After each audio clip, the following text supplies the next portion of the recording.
నువ్వు షేర్ చేసినావా చిట్టి డయాన వాళ్ళకు లాస్ట్ టైం? చేసిన, అదే చెప్పినా. Very good, very good, very good.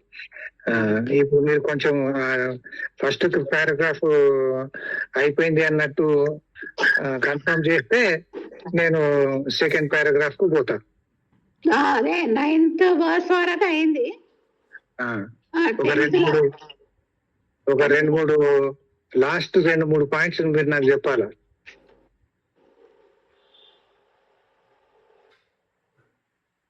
Chapter first పారాలో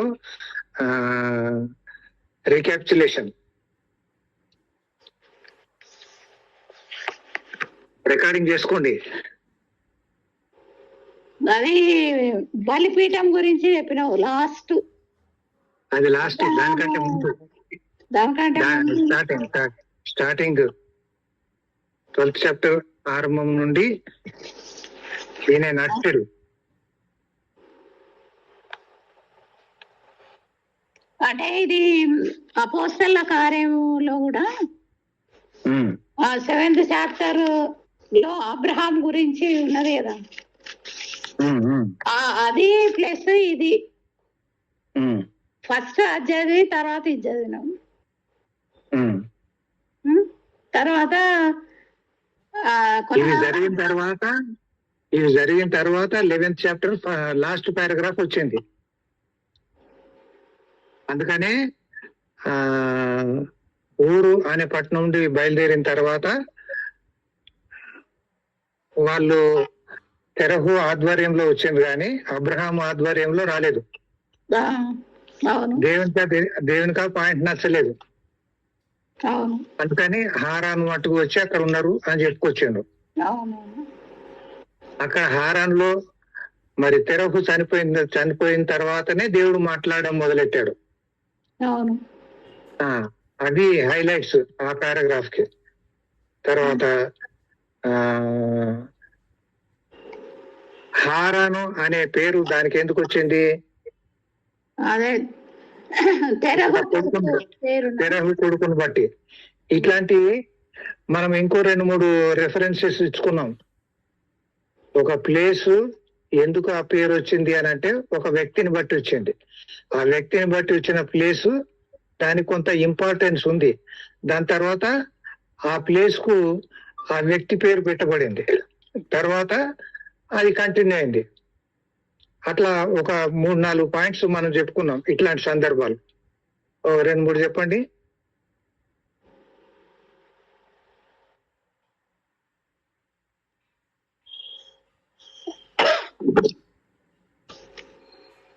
ఇప్పుడు కానాను కూడా అదే మాదిరి ఉంది కదా.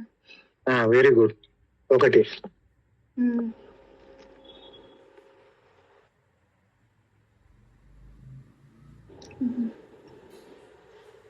10వ అధ్యాయంలో 6వ వచనంలో హాము కుమారులు అని చెప్పిన తర్వాత కూషు మిస్రాయిము అని చెప్పుకొచ్చాడు. మిస్రాయిము అని అంటే ఈజిప్ట్ అన్నమాట. మనం పాటలు కూడా ఒక పాట పాడుకుంటాం, మా బుక్ లో ఉంది అది. లేచి రండి విశ్వాసులారా యోర్దాన్ నది దాటుటకు. మరి మిస్రాయిము ఐగుప్తు ఆశలన్నీ విడిచి అని మనం పాడుకుంటాం పాత కాలం. దానికి మిస్రాయిం అనే పేరు పెట్టుకొచ్చారు. వాస్తవంగా ఇక్కడ హాము కుమారులు కూషు మిస్రాయిం అన్నాడు. అది అట్లా మిస్రాయిం అనబడింది ఈజిప్ట్. ఓకే. హాము ఎవరు? హాము తర్వాత ఎవరు? చేము, హాము, యాపెతు. హాము తర్వాత ఎవరు? కనాను. అందుకని ఐగుప్తు కనానుకు సంబంధించింది. కనాను ఐగుప్తులో సెటిల్ అయిపోయినాడు, దానికి ఆ పేరు వచ్చింది మిస్రాయిం అని. ఆయన పేరు మిస్రాయిం. ఇంకొక పేరు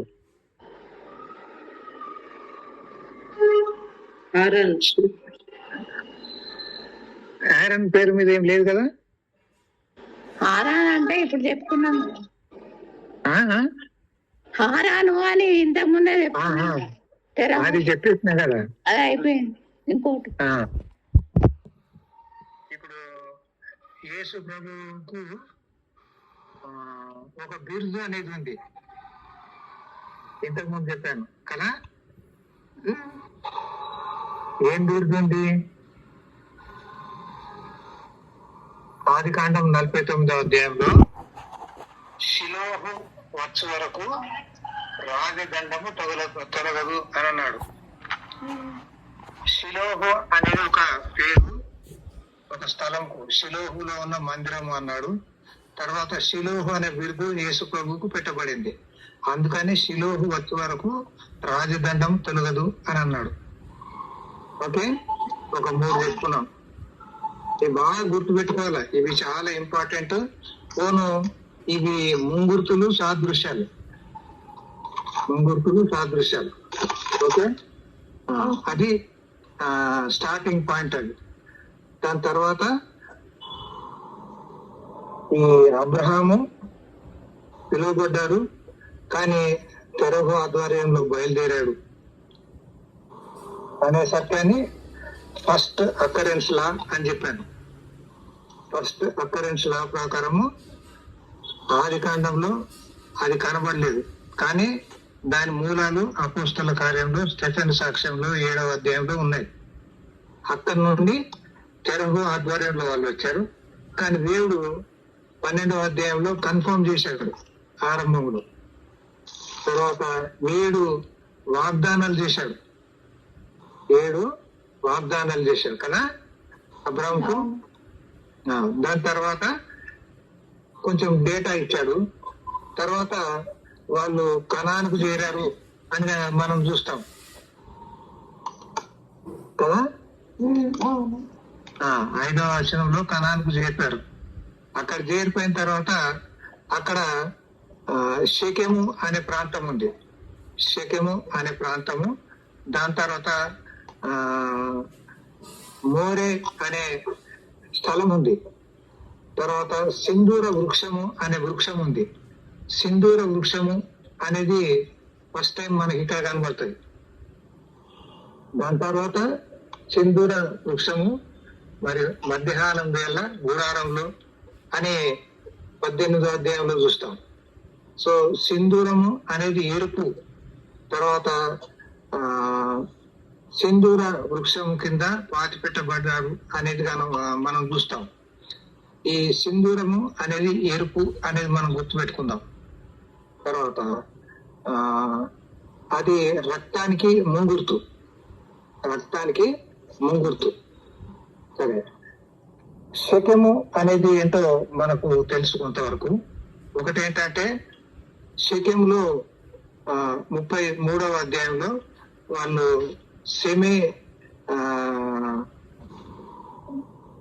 సెమీ పర్మనెంట్ షెడ్స్ వేసుకున్నారు. యాకోబు and company semi permanent camp వేసుకున్నారు, పాకలు కట్టుకున్నారు అన్నాడు. అంతకుముందు గుడారాలు ఉన్నాయి, కానీ దేవుని చిత్తంలో లేనిది ఈ పాకలు, కానీ వాళ్ళు వేసుకున్నారు.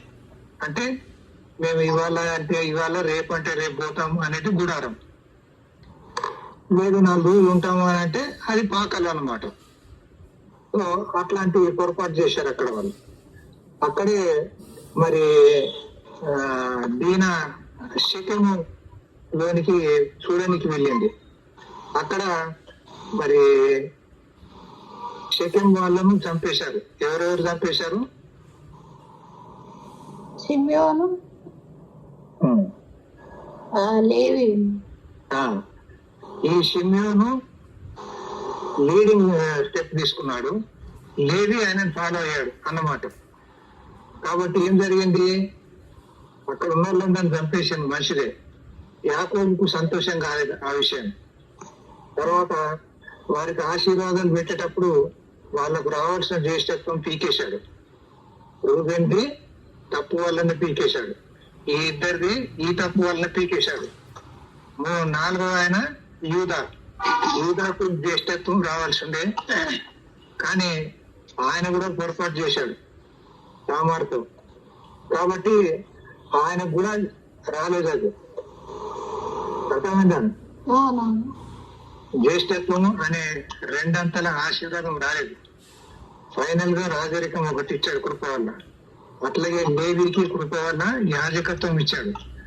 తర్వాత యోసేపుకు ఆ జ్యేష్ఠత్వం అనే ఆధిక్యత ఇచ్చాడు.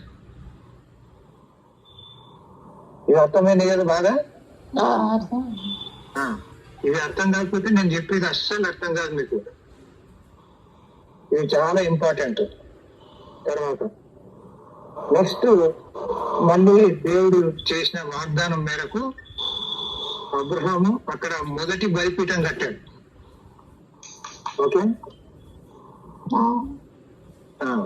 మొదటి బలిపీఠం. అసలు బలిపీఠం కట్టాలని దేవుడు చెప్పాడా, సొంతగా చేశాడా? ఇది ఆత్మీయ నడిపింపు అని మనం లెక్కేసుకోవాలి. తర్వాత అబ్రహాంకు 7 ప్రత్యక్షతలు ఉన్నాయి. ఇది మనం ఇంతకుముందు ధ్యానించుంటాం కదా. సరే, ఈ 7 ప్రత్యక్షతల గురించి నేను రెఫరెన్సులు చెప్తాను, మీరు రాసుకోండి. నెక్స్ట్ మనము ఒక సన్నివేశం దాటిన తర్వాత ఈ యొక్క 7 ప్రత్యక్షతల గురించి చెప్తాను డీటెయిల్ గా. సరేనా? మొత్తానికి అబ్రహాంకు ఒక 7 ప్రత్యక్షతలు ఉన్నాయి అనేది మీరు రాసి పెట్టుకోవడం మీకు అవసరమైంది. ఓకే, మొదటిది వాక్యము అనే వాగ్దానం. వాక్యము అనే వాగ్దానం 12:1 12వ అధ్యాయము మొదటి వచనం. అయిపోయిందా? బలిపీఠము 12వ అధ్యాయము 7వ వచనం. మొదటి బలిపీఠం. ఓకే, నెక్స్ట్ పరీక్ష 13వ అధ్యాయము 14వ వచనం.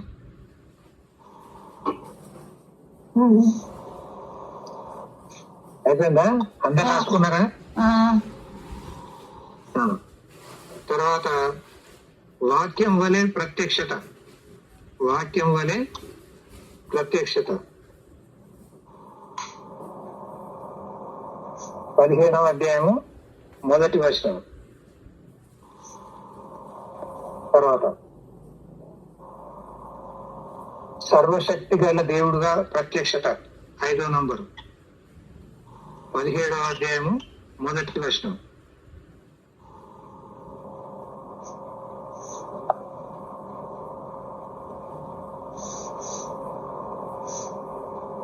ఆరో నంబరు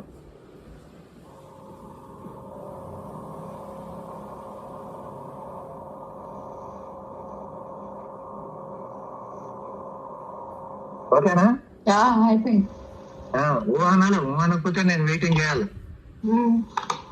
6వ నంబరు ఆతిథ్యము. 6వ నంబరు ఆతిథ్యము.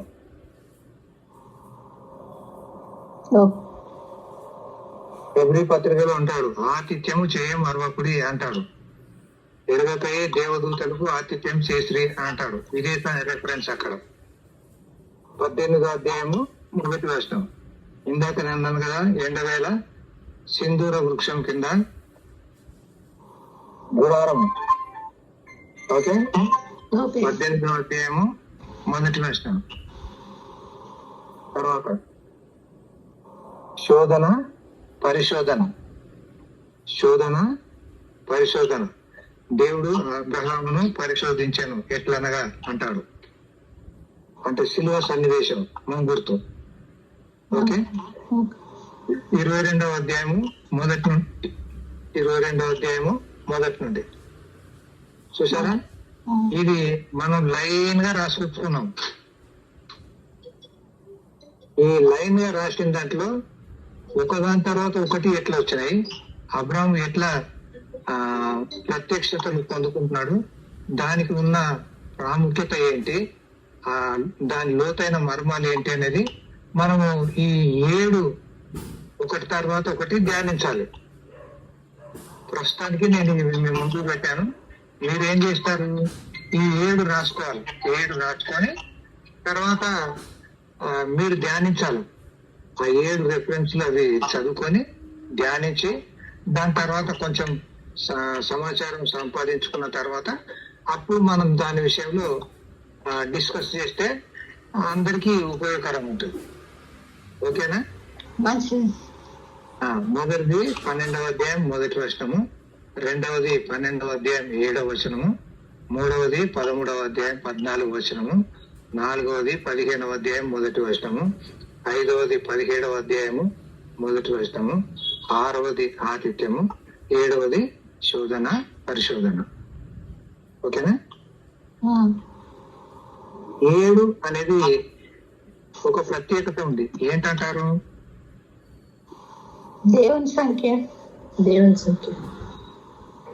ఇంకా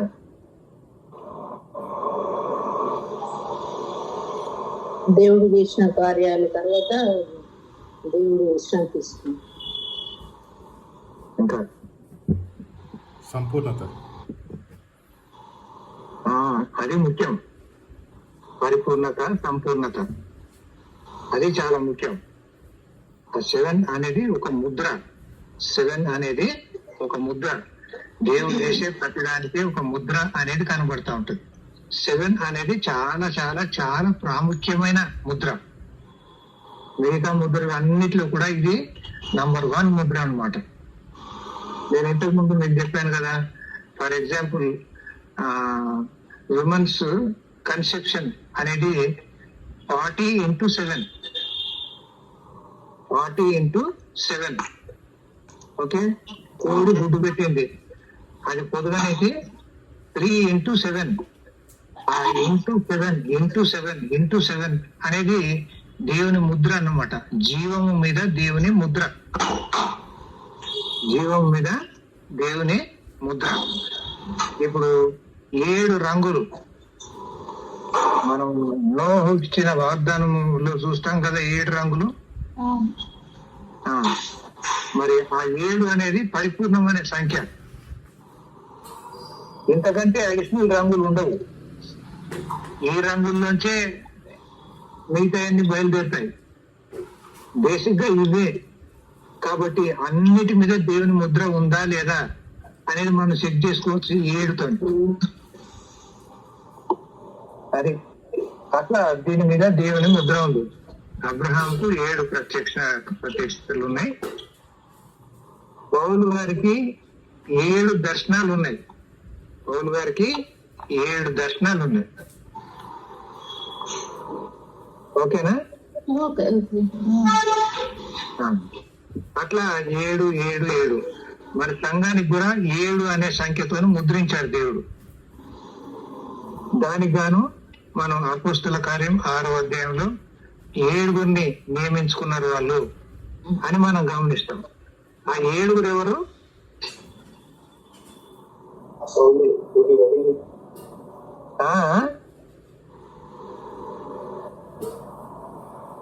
అదే స్టెఫెను, ఫిలిప్. ఎవరు వాళ్ళు? పెద్ద అంటే వాళ్ళు వాక్యము పౌలు వాక్యము చెప్పాలి కాబట్టి వాళ్ళు అంటే వేరే పని కొరకు సిద్ధపరిచినట్టు ఆహారం పెట్టి. ఇంకా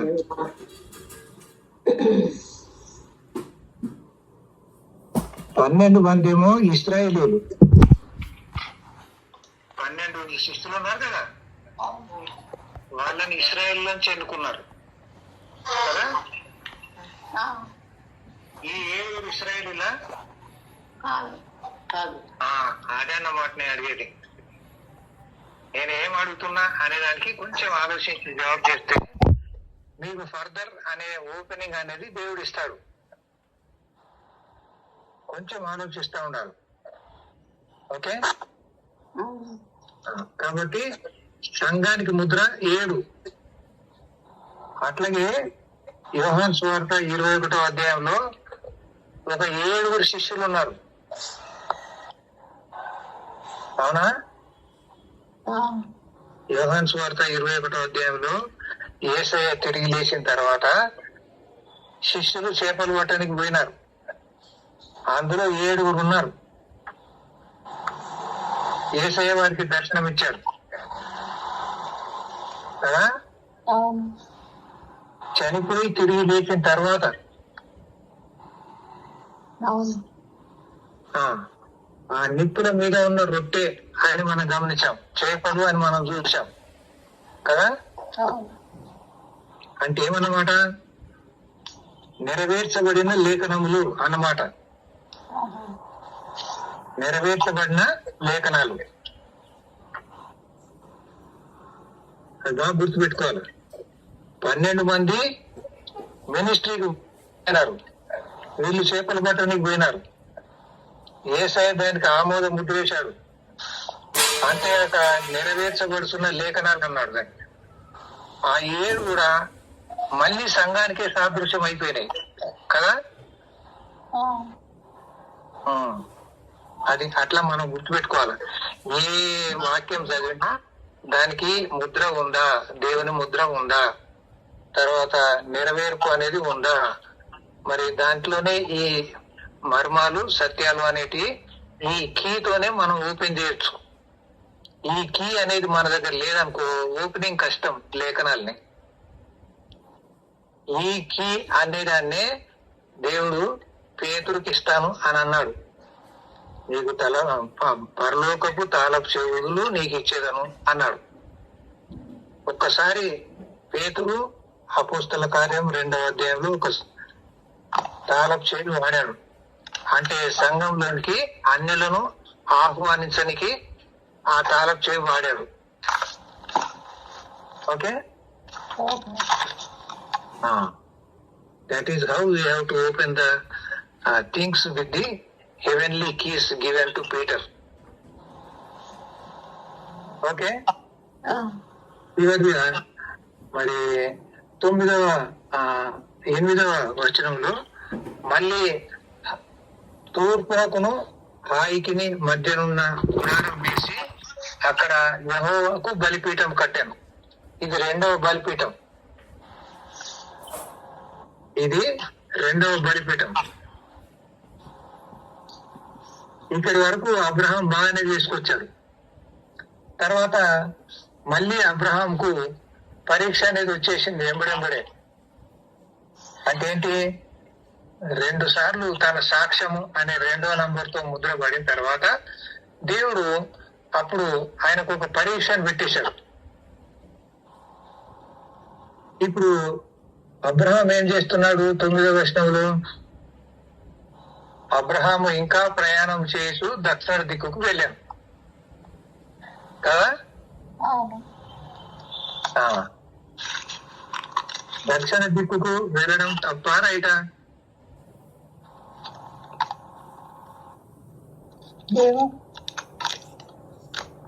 అది రైటే.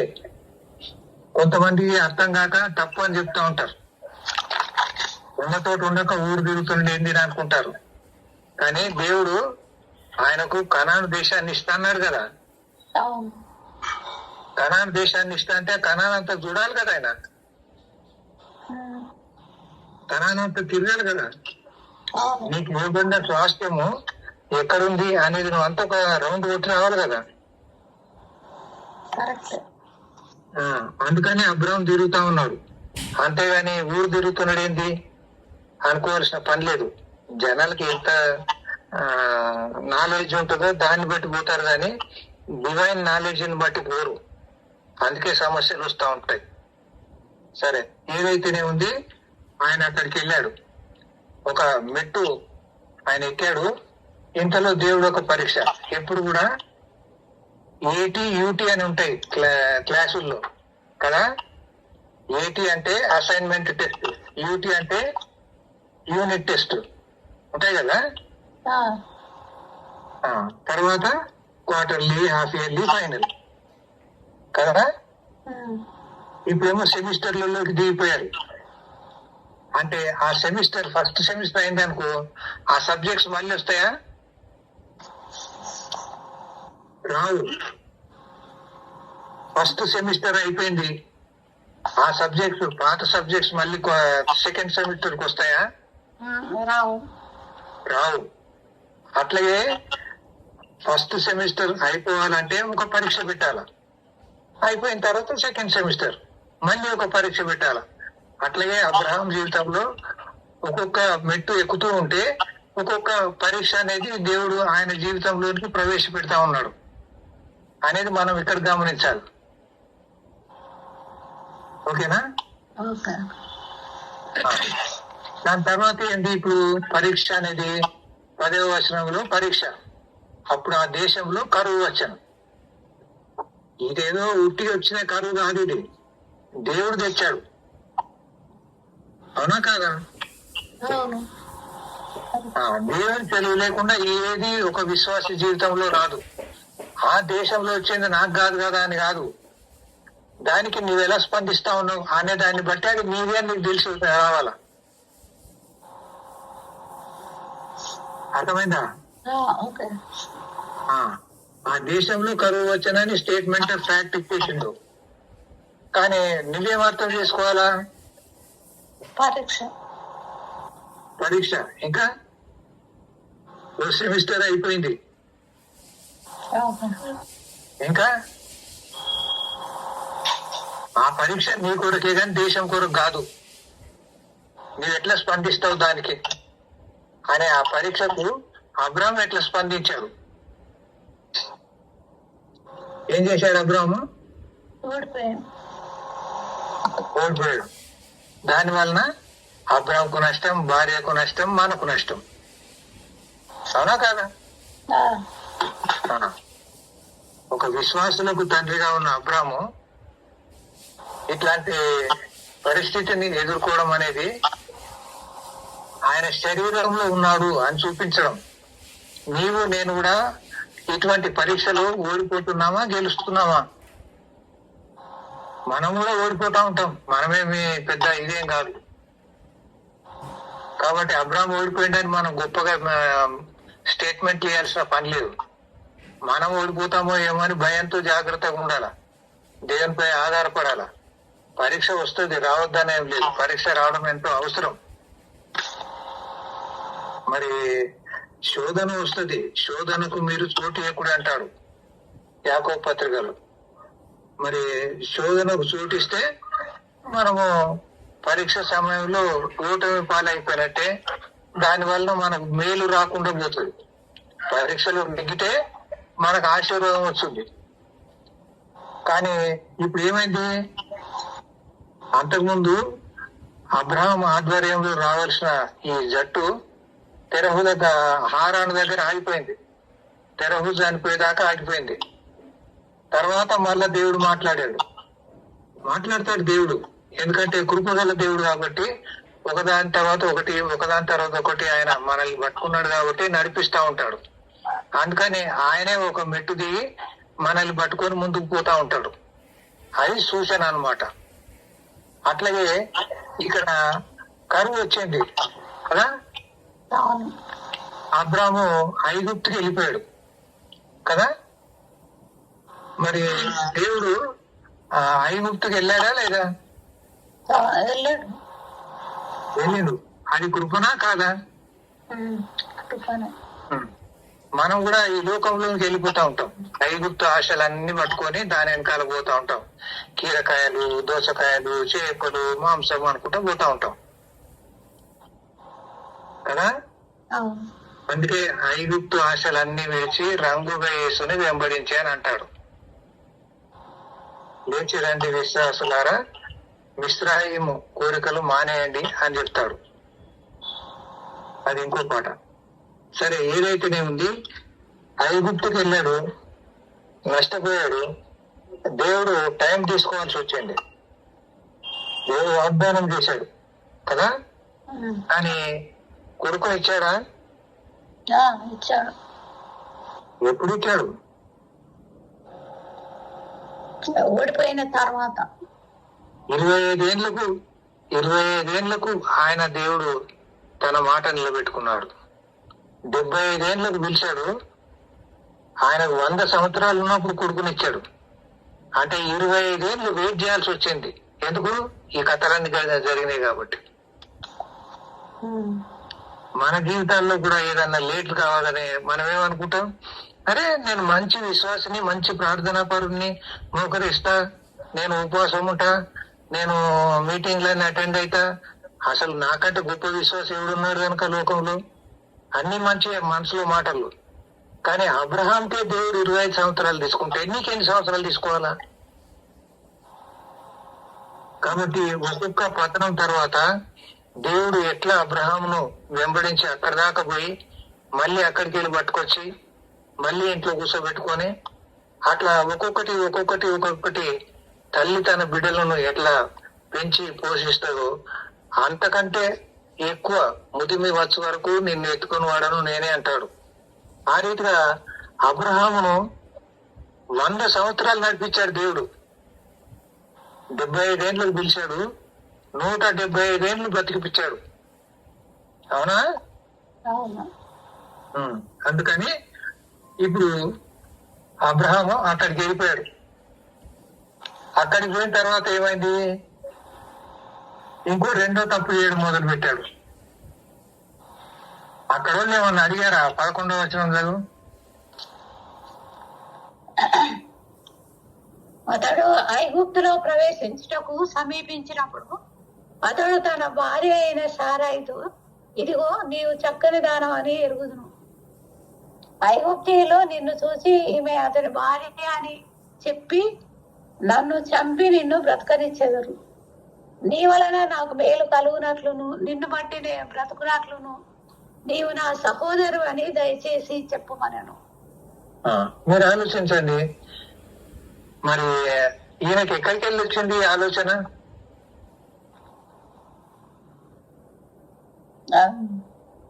శోధన, చెట్టు ప్రభావము.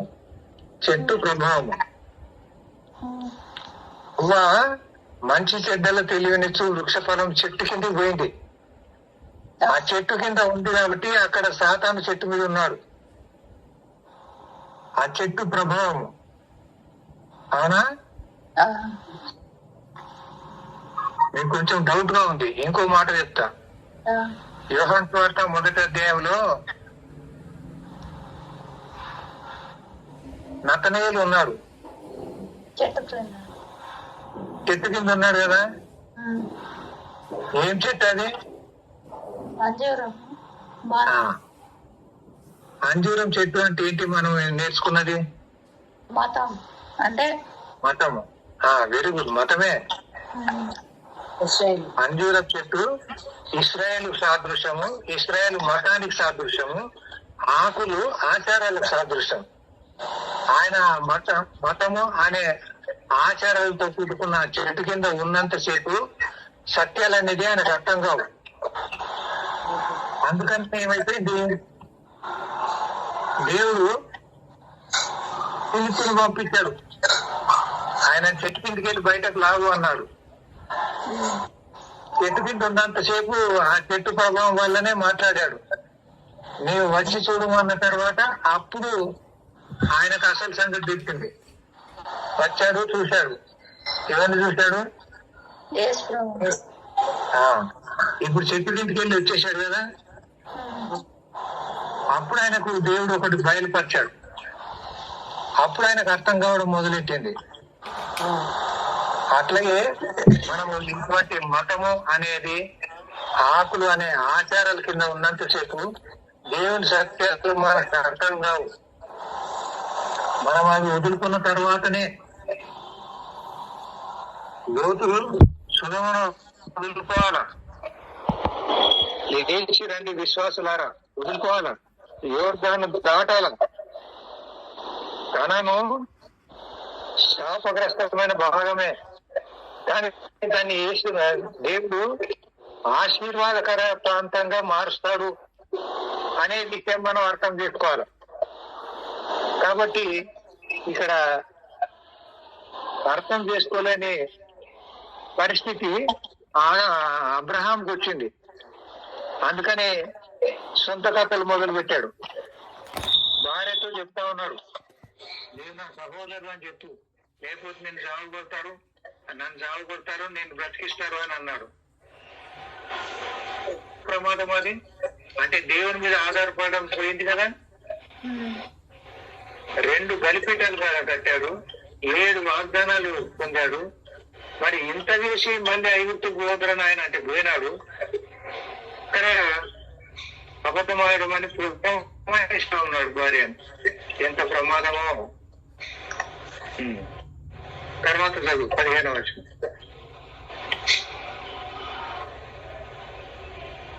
అబ్రహాము ఐగుప్తులో చేరినప్పుడు ఐగుప్తీయులు ఆ స్త్రీ మిక్కిలి సౌందర్యవతి ఉండుట చూసిరి.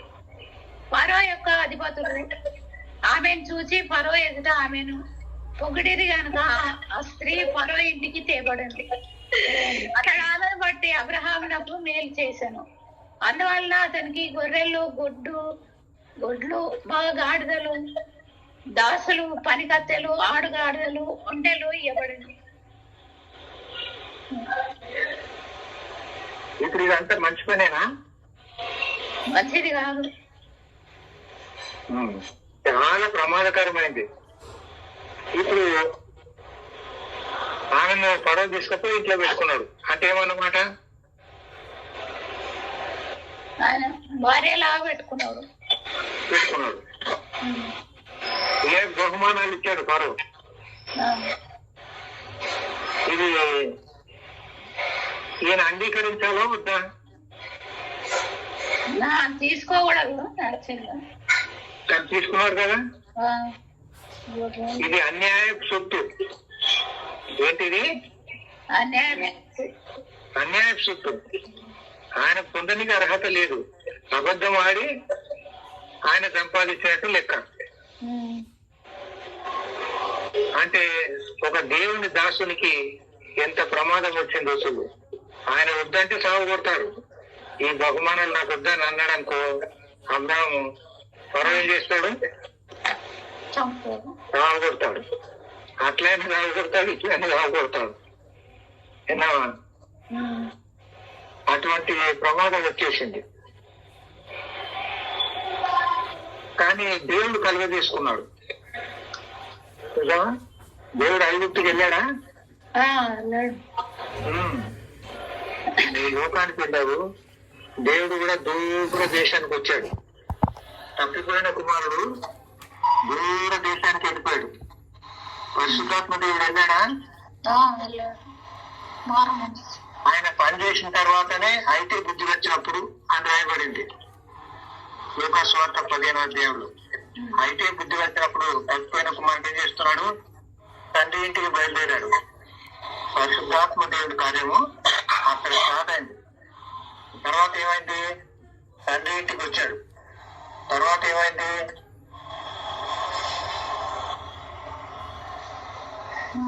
తండ్రి అతను చేర్చుకొని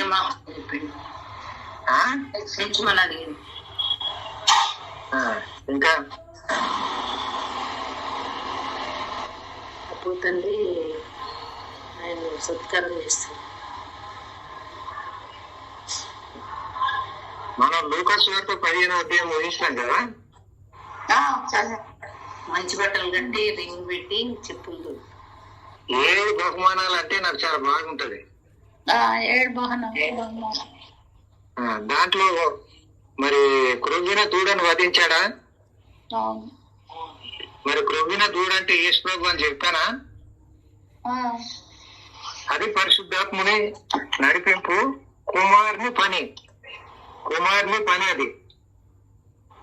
వెలుపల, ఇంటి వెలుపల, పట్టణం వెలుపల యేసయ్య ఎక్కడ సిలువ వేయబడ్డాడు? ఇంట్లో నాంబడుతున్నా. కాబట్టి అవన్నీ కూడా మర్మాలు, సత్యాలు. ఇవి చాలా లోతుగా ఉంటాయి. మనం కొంచెం చూస్తే ఇటు నుండి అటు, అటు నుండి ఇటు లేఖనాలు తిప్పుతా ఉంటే మనకు అర్థమవుతా ఉంటాయి.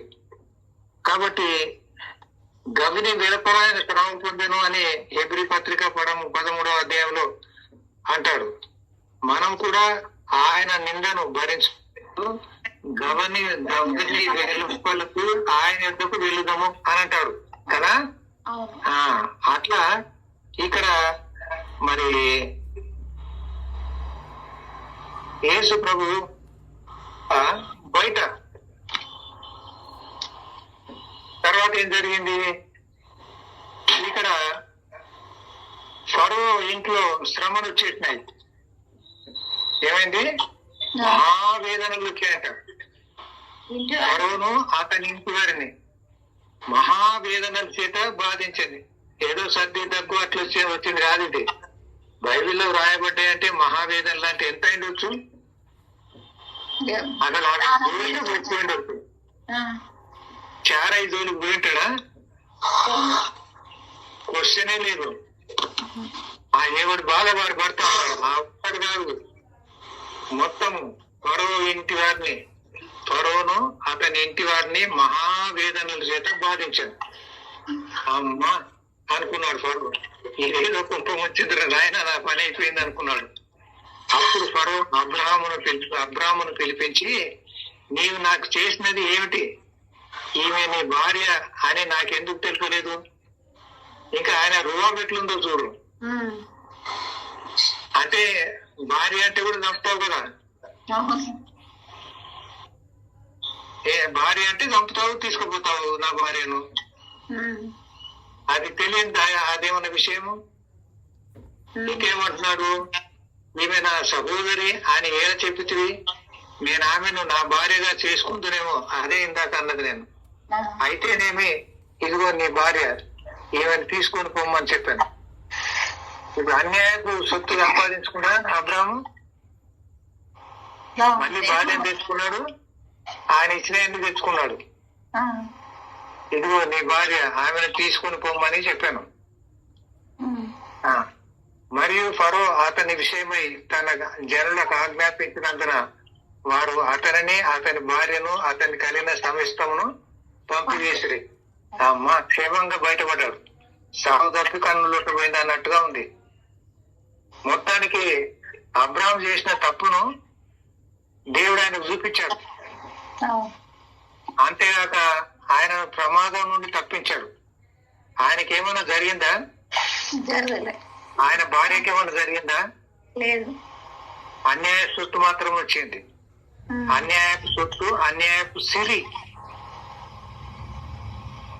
మీరు దేవునికిని సిరికిని దాసులై ఉండనేరరు అన్నాడు యేసయ్య. యేసయ్య ముక్తసరిగా సూటిగా చెప్తా ఉంటాడు.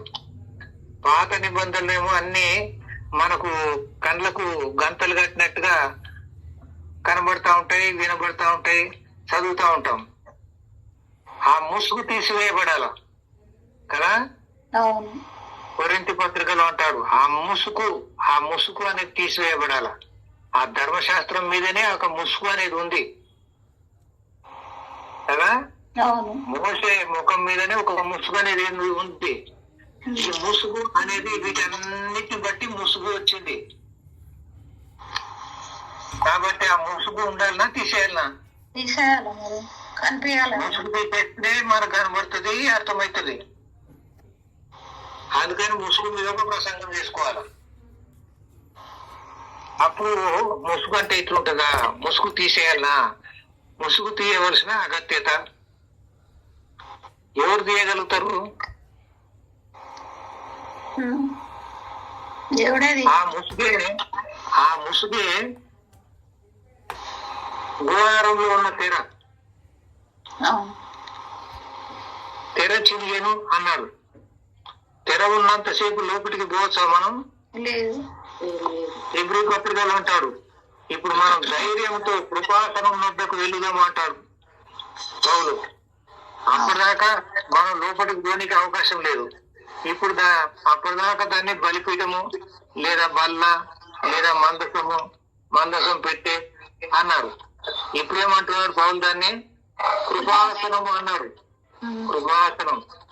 కెరూబులు పరిశుద్ధత కాపాడుతా ఉన్నారు, కానీ అది కృపాసనం కింద, కృపా సింహాసనం కింద లెక్క పరిగణించబడింది. కాబట్టి ఆ ముసుగు, ఆ తెర తొలగించబడింది. కాబట్టి ఆ మబ్బు లాంటి తెర తొలగించబడితేనే నీకు అర్థమయ్యేది. నీ హృదయం మీద నా హృదయం కూడా ఆ తెర అనేది కనబడతా ఉంటుంది. ఆ తెరను తొలగించాలి. ఆ తెరను తొలగించిన తర్వాత మనకు అర్థమైంది. అబ్రాము ఐగుప్తుకి వెళ్ళాడు, ఇది భలేగా ఉందా అనుకున్నాడు. లోతు సొదొమకి వెళ్ళాడు, ఇది భలేగా ఉంటుందా. కానీ దేవుడు సొదొమ నుండి లాగాడా బయటకి? అవును. అబ్రామును ఐగుప్తు నుండి లాగాడా బయటకి? అంటే దేవుడికి పనేం లేదా? అక్కడికి పోతా ఉంటాడు, సొదొమకు పోతాడు, ఐగుప్తుకు పోతాడు. ఎందుకంటే ఆయన దాసులు నీతిమంతులు, ఆయన దాసులు నీతిమంతులు. ఒకడు అటుపోయినాడు, ఒకటి ఇరిపోయినాడు. కానీ దేవుడు తిరిగి అక్కడికి వెళ్ళి అక్కడి నుండి సంపాదించుకొచ్చుకున్నాడు. మళ్ళీ దేవుడు తన వారిని ఎక్కడా వదిలిపెట్టాడు, వెనకాల పడి మళ్ళీ తెచ్చుకుంటాడు. నిన్ను నన్ను కూడా ఏదైనా పొరపాట్లో ఉన్నప్పుడు, రాంగ్ రూట్కి వెళ్ళిపోయినప్పుడు. ఇప్పుడు చూడు, యేసయ్య శిష్యులను చనిపోయి తిరిగి లేచిన తర్వాత, మీరు యెరూషలేములో ఉండండి, నా తండ్రి పరిశుద్ధాత్మని మీకు పంపిస్తాడు, పరిశుద్ధాత్ముడు వచ్చేంత వరకు మీరు యెరూషలేములో నిలిచి ఉండండి అని చెప్పాడు. ఓ ఇద్దరేమో 24వ అధ్యాయం లూకాసు వార్తలో ఎమ్మాయి మార్గంలో పోతా ఉన్నారు. యేసయ్య చాలా బాధ అయిపోయింది. యేసయ్య కూడా ఎమ్మాయి మార్గంలో పోయినాడు. పోయినాడా పోలేదా? సొదొమకు పోయినాడు, ఐగుప్తుకు పోయినాడు, ఎమ్మాయి మార్గానికి పోయినాడు అని ఒక ప్రసంగం చేసుకోవచ్చు. ఎందుకు పోవాల్సి వచ్చింది? అక్కడ నా వాళ్ళు ఉన్నారు. యోహాను సువార్త 4వ అధ్యాయంలో అంటాడు, సమరయుల మార్గమున వెళ్ళవలసి వచ్చిన అంటాడు సమరయ స్త్రీ దగ్గరికి వెళ్ళినప్పుడు. దానికి మళ్ళీ బుల్లెట్ లింకులు ఉన్నాయి. ఏంటంట? సమరయుల మార్గమున వెళ్ళి సమరయ స్త్రీని ఒక్కదాన్నే లాగడం కాదు, ఆ ఊరినంతటినీ లాగేశాడు. అంతేకాక వాళ్ళే ఏమంటున్నారు, యేసయ్యని ఇంకా 2 రోజులు ఇక్కడ ఉండు అన్నారు. యేసయ్య ఉన్నాడు, మళ్ళీ వచ్చేశాడు. ఎక్కడికి వచ్చాడు? యూదయకు వచ్చాడు.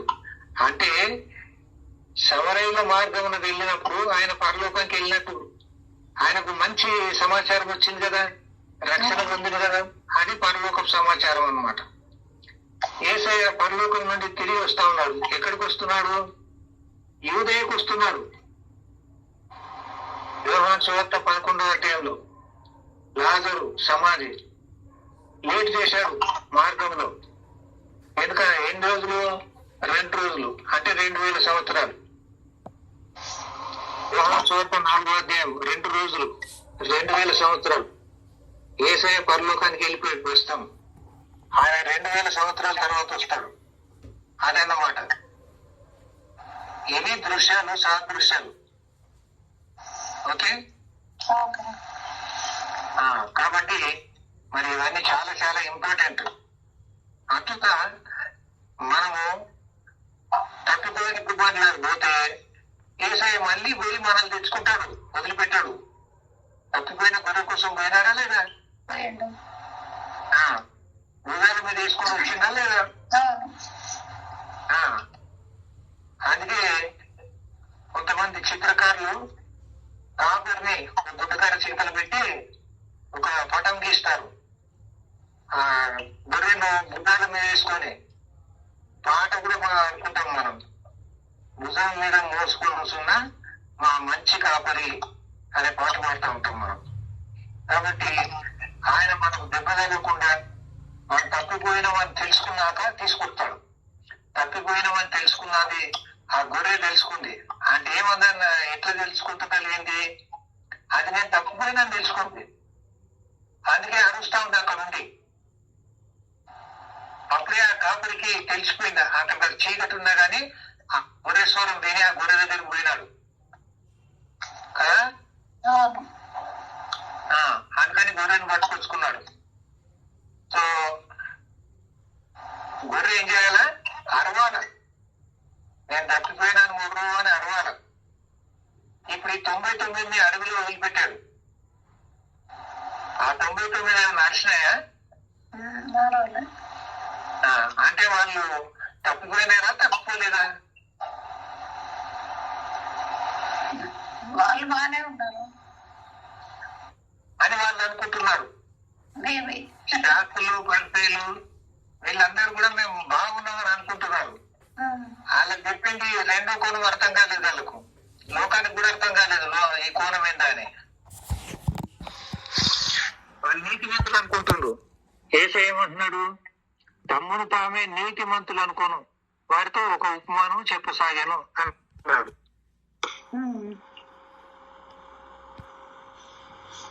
నీతిమంతులను నేను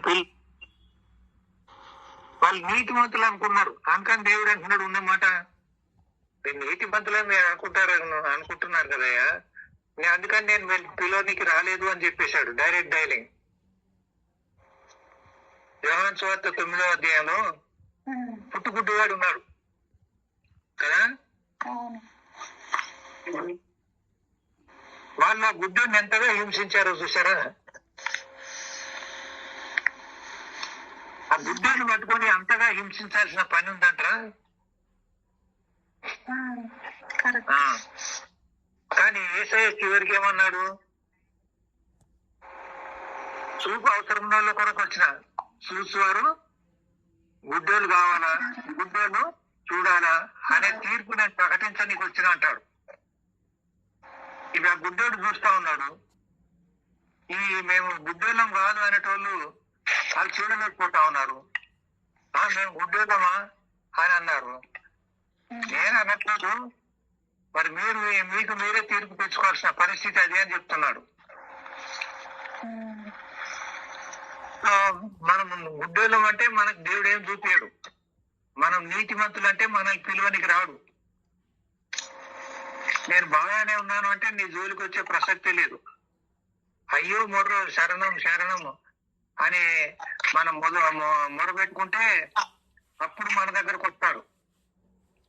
తప్పిపోయిన గొర్రె గోల పెట్టాల, అదే అన్నమాట. కాబట్టి ఇక్కడ అబ్రహామును పంపించేశాడు ఆయన అక్కడ నుండి వచ్చేసాడు. అంతటితో ఈ యొక్క 12వ అధ్యాయం క్లోజ్. నెక్స్ట్ మనం కొద్దిగా రీకాప్సులేషన్ చేయగలిగితే చేసి తర్వాత 13వ అధ్యాయంలోనికి వెళ్తాం. ఓకేనా? సో ఇంతవరకు అయిపోయిందంతా. మనం ఏం చేద్దాము, మరొక్కసారి చదివి రీకాప్సులేషన్ చేసి నెక్స్ట్ క్లాస్ కు అటెండ్ అవుదాం. ఓకేనా? మరి మనము ప్రార్థన చేసుకుందామా? ప్రత్యేకమైన అంశాలు ఏమైనా ఉన్నాయా?